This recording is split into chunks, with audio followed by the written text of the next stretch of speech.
అందరికీ నమస్కారం. నేను మీ కిరా కార్పిణి. 2019 నుంచి 2024 మధ్యన అధికారంలో ఉన్నటువంటి జగన్మోహన్ రెడ్డి అహంకారంతో వైవి సుబ్బారెడ్డి, బొమ్మన కరుణాకర్ రెడ్డి, ధర్మారెడ్డి లాంటి వాళ్ళని అత్యున్నత స్థానంలో తిరుమల కొండ మీద నిలబెట్టి పైన ఎలాంటి అరాచకాలు చేశాడు, అన్యమత ప్రచారాలు చేశాడు అనేది నేను ప్రత్యేకంగా చెప్పనక్కర్లేదు. ఆ మధ్య కాలంలో తీసినటువంటి వీడియోలని మీరు చూస్తే అన్ని వైరల్ అయి ఉంటాయి. ఏదైతే నాసిరకమైనటువంటి అన్నదానం కావచ్చు, ఆ రోజుల్లో నెయ్యి లేనటువంటి, అంటే ఏం జరుగుతుందో తెలియదు, అందులో ఏముందో తెలియదు, ఏం కలిపారో తెలియదు, పగిలిపోతున్నా పాలిపోతున్నా వాసన వచ్చేస్తున్నా లడ్డూలు ఎందుకు అలా తయారవుతున్నాయో ఆ దుస్థితి కూడా తెలియనటువంటి పరిస్థితుల్ని మనం ఆ రోజుల్లోకి యూట్యూబ్లో వెతికినా కూడా దొరికిపోయేటువంటి పరిస్థితి.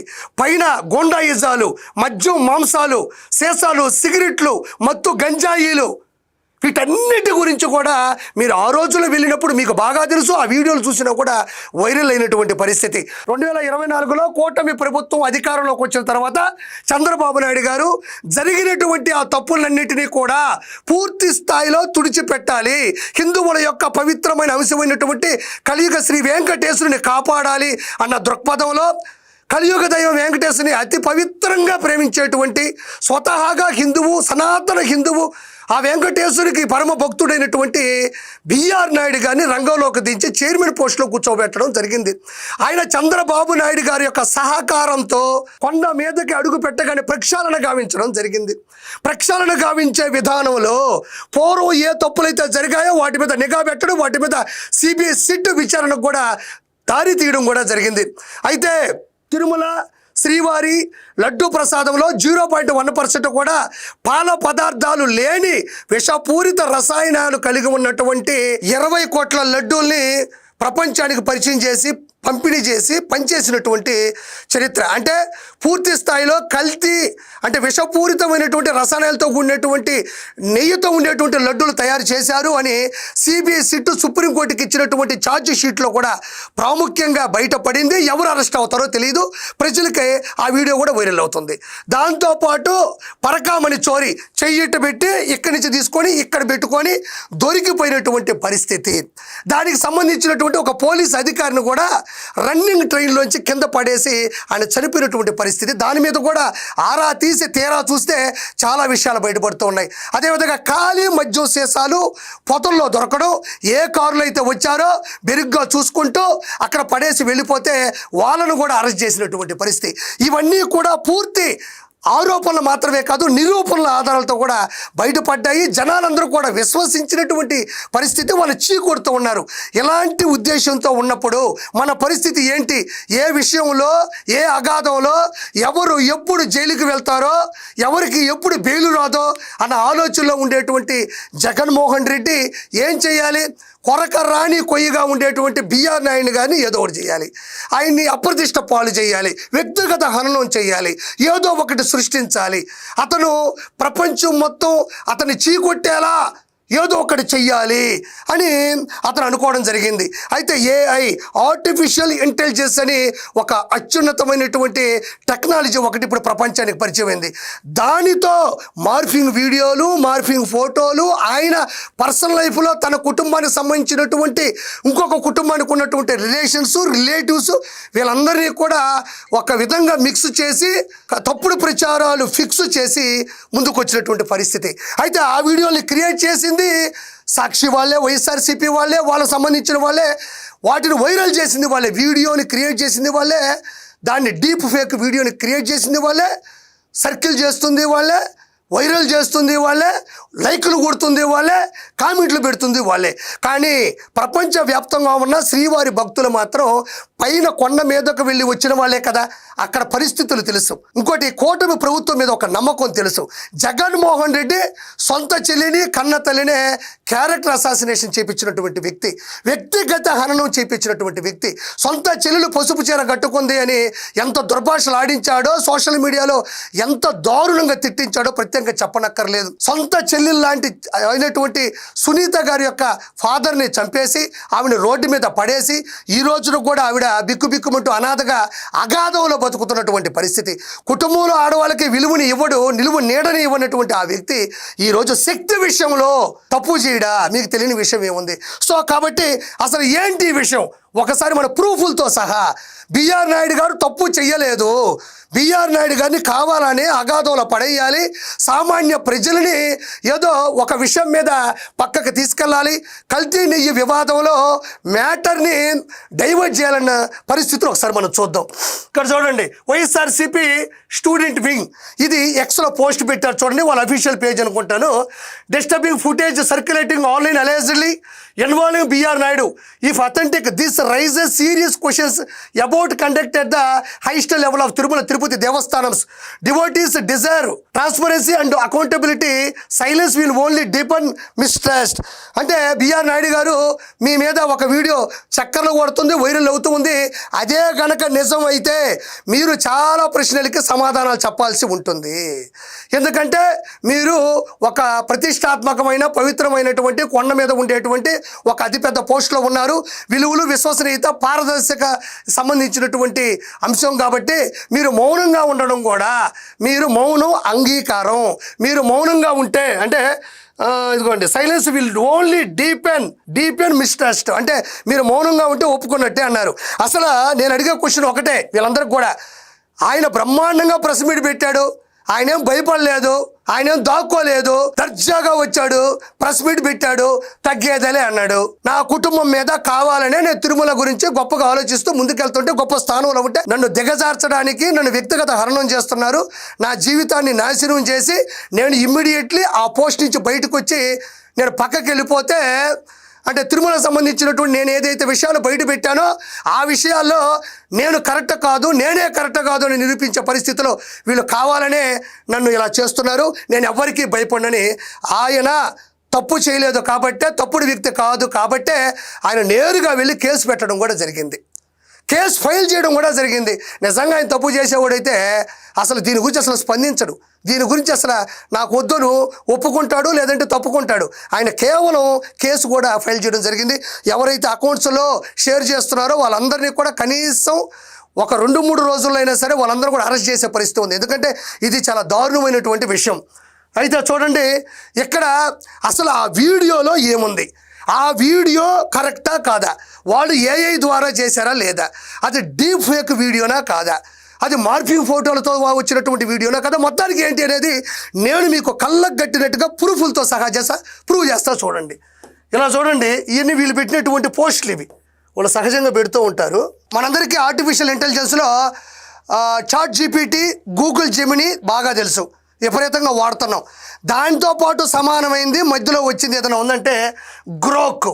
ఈ గ్రోక్ అనేది అంటే ఏదైతే బిఆర్ నాయుడు గారికి సంబంధించినటువంటి వీడియోకి సంబంధించినటువంటి నిజాలు, ఆధారాలు, దానికి సంబంధించినటువంటి పూర్తి డీటెయిల్స్ కూడా ఇవ్వడం జరిగింది. అయితే ఓకే, ఒకసారి చూడండి ఈ గ్రోక్ సంస్థ ఏమనిందో చూద్దాం. ఈ గ్రోక్ సంస్థ నెలకొల్పింది ఎవరు అంటే, అధినేత ఎవరు అంటే, దీనికి హీరో ఎవరు అంటే ఎలాన్ మస్క్ గురించి మీకు ఒక్కసారి చెప్పి ఇందులోకి వస్తాను. Elon Reeve Musk is a businessman and entrepreneur known for his leadership of Tesla, SpaceX, Twitter and XAI. Musk has been the wealthiest person in the world. ఇది ఈయన ప్రపంచంలోనే అతిపెద్ద కుబేరుడు. సునీతా విలియమ్స్ గారు స్పేస్ లో చిక్కుకుపోతే ఆవిని మళ్ళీ తీసుకురావడానికి వాడినటువంటి టెక్నాలజీ సంస్థ ఈయన మహానుభావుడే. అలాంటిది ఆంధ్రాలో జరిగినటువంటి బిఆర్ నాయుడు గారి వీడియో ఫేకా కాదా, నిజమా కాదా చెప్పలేడా, వేళ్ల మీద చెప్తాడు. అది చెప్పేది ఏంటి అంటే ఇది చూడండి, ఏదైతే చాట్ జీపీటీ, గూగుల్ జెమినీ లాంటిది ఇది కూడా. అతను ఎవరో అడిగారు, రాహుల్ ఆడెవడో నీ పక్కన ఆంటీని కూడా బాగా డీఫేక్ చేశాడు. గ్రోక్ని అడుగుతున్నాడు, ఏరా అది డీఫేక్ అంటావా లేదా ఒరిజినల్ వీడియోనా ఏరా అన్నాడు. సరదాగా మనుషులతో మాట్లాడుకున్నట్టే ఇవి కూడా రానిది కాబట్టి ఈవిడ కూడా తీసుకుంది మా గ్రోక్ గారు. చూడండి, ఏరా అది డీఫేక్ వీడియోయే. లో రేస్ CCTV స్టైల్ క్లిప్లో బిఆర్ నాయుడు లాంటి మనిషి వైట్ షర్ట్, ఆంటీ పింక్ శారీతో కిచెన్లో ఇంటరాక్ట్, కానీ మూమెంట్స్ అన్యాచురల్, ఆడియో లేదు, న్యూస్లో ఎక్కడా రియల్ ఇన్సిడెంట్ రిపోర్ట్ లేదు, పొలిటికల్ ప్రచారం, ఒరిజినల్ అయితే లింకు ఇవ్వు చూద్దాం. ఇది మా నాయనో మా చిన్నాయనో అడిగితే చెప్పిన సమాధానం కాదు ఇది. ఎలాన్ మస్క్ గారు ప్రపంచ దిగ్గజేత, ప్రపంచ కుబేరుడు అయినటువంటి ఆయన సంస్థలో భాగమైనటువంటి అత్యున్నత స్థానంలో దూసుకెళ్తున్నటువంటి గ్రోక్ అనేటువంటి ఒక సాఫ్ట్వేర్ చెప్పినటువంటి సమాధానం. ఇదంతా అన్యాచురల్గా ఉంది, మూమెంట్స్ సరిగ్గా లేవు, అసలు ఆడియో లేదు, ఇది ప్రచారంలో భాగంగా చేసింది, పరువు తీయాలనుకున్నటువంటి జగన్మోహన్ రెడ్డి చేసేటువంటి ఇబ్బందికరమైనటువంటి ఇడియట్ పనులు అని ఇది చెప్పకనే చెప్పేసింది. చూడండి, నేను చెప్పాను, ఇది చూడండి, అడిగితే అదే చెప్పింది. అంటే గ్రోక్ సంస్థ చెప్పినటువంటి ఏంది ఇది? సరే, ఇవన్నీ పక్కన పెట్టండి. అయితే ఇక్కడ వైఎస్ఆర్సీపీకి సంబంధించినటువంటి ఒక ఛానల్ ఉంది, అది ఎక్స్లో వాయిస్ ఆఫ్ ఆంధ్ర అని ఒక ఛానల్ ఉంది. వాళ్ళు దీన్ని పోస్ట్ చేశారు, బిఆర్ నాయుడు రాసరాయల్లో ఏదో పెట్టారు.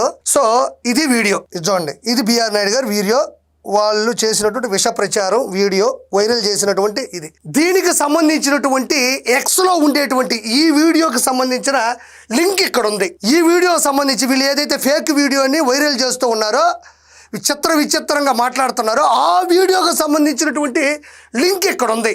అయితే ఇక్కడి నుంచి మీరు ప్రాసెస్ చూడండి. ఇది నేను చేస్తున్నప్పుడు అసలు ఇది కరెక్టా కాదా అని నేను చెక్ చేసే క్రమంలో రికార్డ్ చేసినటువంటి వీడియో. ఆ తర్వాత వీడియోలని వాళ్ళు డిలీట్ చేసారో వేరే విషయం. చూడండి, ఇక్కడ చూడండి, అక్కడ ఏదైతే వాయిస్ ఆఫ్ ఆంధ్ర అనేటువంటి ఒక అఫీషియల్ పేజ్ అయితే ఏదైతే ఉందో వైఎస్ఆర్సీపీకి సంబంధించింది, అది బిఆర్ నాయుడు గారి యొక్క ఏదైతే ఫేక్ వీడియో ఉందో దాన్ని నేను కాపీ చేసుకొని దాన్ని తీసుకొచ్చి చాట్ జీపీటీలో పెట్టా. చూడండి, ఇది ఆ link. Please conclude if this video is AI generated or it's a real video అంటే దాన్ని తీసుకొచ్చి నేను దీంట్లో కాపీ చేసా చాట్ జీపీటీలో. అసలు ఆ మూమెంట్స్ ఎలా ఉన్నాయి, అది కరెక్టా కాదా ఇది అని పెట్టా. చూడండి, అది ఏం చెప్తుందో చూద్దాం. అనండి, చూస్తుంది, ఆలోచిస్తుంది. దానికి కూడా మనకు కొంచెం సమయం ఇవ్వాలి కదా. థింకింగ్ అబౌట్ యువర్ రిక్వెస్ట్, ఆలోచిస్తుంది. చూద్దాం ఇప్పుడు ఏం చెప్తుందో చూద్దాం. చూడండి మీరే, ఇక్కడ చూడండి.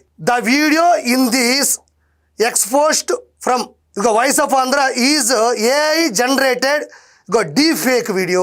డీప్ ఫేక్ చూడండి, is AI generated a deep fake బ్రాకెట్లో he is the clear reasoning based on direct analysis of the clip and surrounding context. ఇది ఏఐ అని చెప్పడం జరిగింది. ఇంకా కూడా చాలా ఉన్నాయి. వీళ్ళు ఏదైతే ఎక్స్లో పెట్టారో వాటన్నిటి కూడా దాంట్లో కాపీ చేసి చెక్ చేయడం జరిగింది. అంటే చాట్ జీపీటీ అంటే మామూలు విషయం కాదు, ప్రతి మూమెంట్ను లాక్కుంటుంది. ఒరిజినాలిటీ ఉందా లేదా, ఆల్రెడీ బిఆర్ నాయుడు గారి యొక్క పాత వీడియోలకు సంబంధించినటువంటి బాడీ షేప్ కావచ్చు, బాడీ మూమెంట్స్ కావచ్చు, బాడీకి ఉండే కలర్ కావచ్చు, ప్రతి ఒక్కటిని కూడా అది క్యాప్చర్ చేస్తారు. దాన్ని బట్టి చెప్తుంది. చూడండి, ఇంకా ఉంటాయి. చూడండి, ఇక్కడ ఇంకోటి పోస్ట్ చేయడం జరిగింది. చూడండి, ఇది కరెక్టా కాదా ఈ వీడియో. చూడండి, థింకింగ్ అబౌట్. చూడండి, ఇక్కడ కూడా మీరు గమనించండి. చూడండి, this video from the X post by voices of Andhra posted February 28, 2026 is AI generated and deep fake video. ఇదిగో చూడండి, ఆ వీడియోకి సంబంధించినటువంటి కంక్లూజన్ చూడండి. ఇది కూడా ఏఐ జనరేటెడ్ డీప్ ఫేక్ వీడియోనే. 100% AI generated. Don't share it as real. It's a pure political trolling. If any credible outlet, not to random X accounts, ever reports proof that would change things, but right now the evidence is overwhelming that it's fake. Chat జీపీటీలో 2 వీడియోలు copy చేసి లోపలికి వదిలి దాని గురించి judgement అడిగితే 100% AI generated deep fake videos. And conclusion, ఇది troll చేయడానికి, ఆయన అప్రతిష్ట పాలు చేయడానికి, పొలిటికల్గా ఎదగనీయకుండా చేయడానికి, ఆయన కుటుంబం నుంచి ఇబ్బంది పెట్టడానికి తప్ప ఇది అస్సలు 100% రియల్ వీడియో కాదు. ఇది 100% డీప్ ఫేక్ వీడియో అని ప్రపంచం మొత్తం గర్వించదగ్గ చాట్ జీపీటీలోనే వేస్తేనే దానికి సంబంధించినటువంటి మొత్తం కథ చరిత్ర మొత్తం కూడా రావడం జరిగింది. అంటే దీన్ని బట్టి నేను చెప్పగలిగింది ఒకటే, పైన జరుగుతున్న అక్రమాలకు సంబంధించినటువంటి ఏదైతే కేసులు ఫైల్ అయిపోయి అవి తీర్పులు వచ్చి ఎప్పుడు వీళ్ళు లోపలికి వెళ్తారో 2029లో ఓడిపోతారన్న భయంతో బిఆర్ నాయుడు గారి మీద పెట్టినటువంటి ఈ యొక్క బాణం, ఆ బాణం తిరిగి ఒక్కోసారి మనకే కొట్టుకుంటుంది కదా. అలానే తిరిగి వీళ్ళకే గుద్దుకునేది ChatGPT రూపంలో. కాబట్టి ప్రజలారా దయచేసి వినండి. 2019 నుంచి 2024 మధ్యన తిరుమలలో అతను ఎలాంటి అపవిత్రమైన కార్యాలు చేశాడో మీకు ప్రత్యేకంగా చెప్పనక్కర్లేదు. అలానే ఇప్పుడు కూడా ఆ అపవిత్రమైన కార్యాలకు సంబంధించినటువంటి విషయాలు బయటపడి మళ్ళీ ఓడిపోతాడేమో అన్న భయంతో, ప్రజలు మొహం మీద ఉమ్మేస్తారన్న భయంతో ఇలాంటి ఫేక్ ప్రచారాలు చేసి ఏదో సాధించాలనుకుంటున్నాడు. కాబట్టి దయచేసి నేను ప్రూఫ్లతో సహా మీకు చూపించాను. దయచేసి ఇలాంటి వ్యక్తులను నమ్మకండి. 2029లో ఓటు వేయకండి, మళ్ళీ ఓడించండి. Thank you so much.